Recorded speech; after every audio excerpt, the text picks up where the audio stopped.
Work from home, hybrid models, and digital nomads. Since 2020, the way we work has transformed in many ways. But now that we've mostly returned to the office, the next era of work is all about fostering inclusivity, productivity, and empowering everyone involved. Welcome to the exchange from our studio here in Doha. Coming up on this episode, we speak to Geneva-based Pedro Moreno de Fonseca, a specialist at the International Labour Organization, who shares his insights on changing trends in the workplace. And Ryan Patel, the board director of the Drucker School of Management in Los Angeles, tries to settle the great debate. Is remote work here to stay, or has it had its day? Gone are the days when a 9-to-5 office job was the only option. Today, flexible schedules, remote work, and digital collaboration tools are redefining how we approach our jobs. It's in this evolving landscape that a new generation of working practices is stepping in. Meet Gen Z. They're currently between their early teens and mid-20s. They make up about 32% of the global population and is expected to represent 27% of the workforce this year. That's according to Forbes. As they step into the labor market, new roles are emerging while more conventional jobs are disappearing. Existing workers will be required to upskill to stay in the workforce. The World Economic Forum states that 44% of skills will be disrupted in the next 5 years, with the largest losses expected in administrative, customer service, and security roles. So, what are some key trends reshaping the workforce today, and how are they impacting our work environments?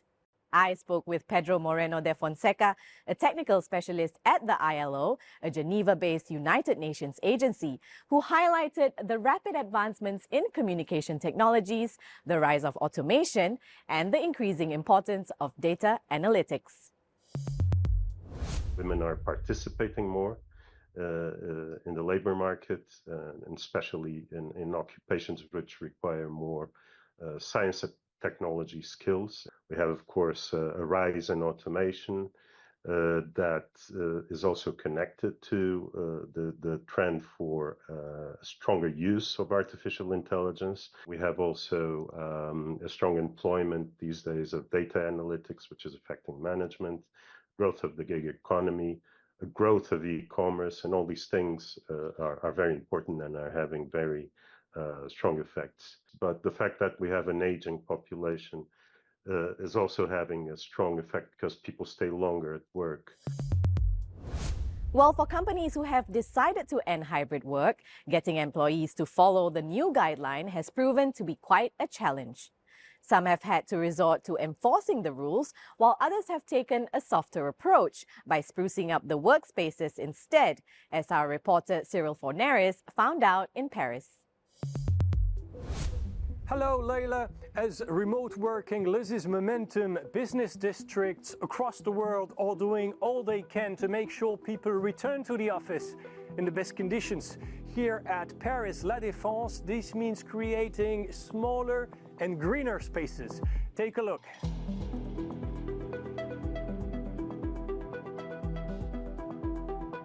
Gone are the endless open spaces and concrete slabs. This famous esplanade is to become a 5-hectare park by 2027. Inside the buildings, another transformation is underway. Companies now want less space and, more importantly, quality space. The workers are much more ambitious about the environmental qualities of the buildings, of the place they work in. The usual very standard and monofunctional work environments have begun to disappear quite completely. But it's obviously very important for the future of La Défense that we are able to transform and to rethink the usage of these existing towers.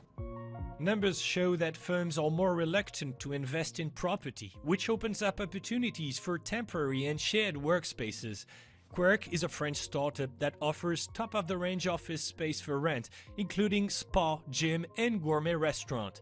They have just opened this new co-working space with every detail considered to meet their clients' needs.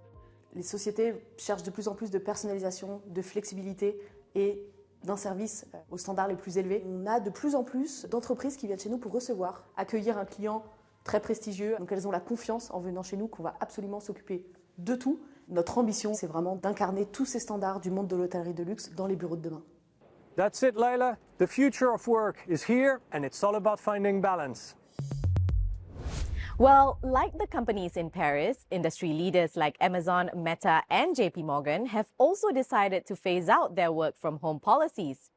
I asked Ryan Patel, board director of the Drucker School of Management in California, if there is a case for firms big or small to keep a hybrid working policy. Hybrid work is not a trend anymore. It's kind of becoming a standard. The hybrid work policy, you have to put work into it.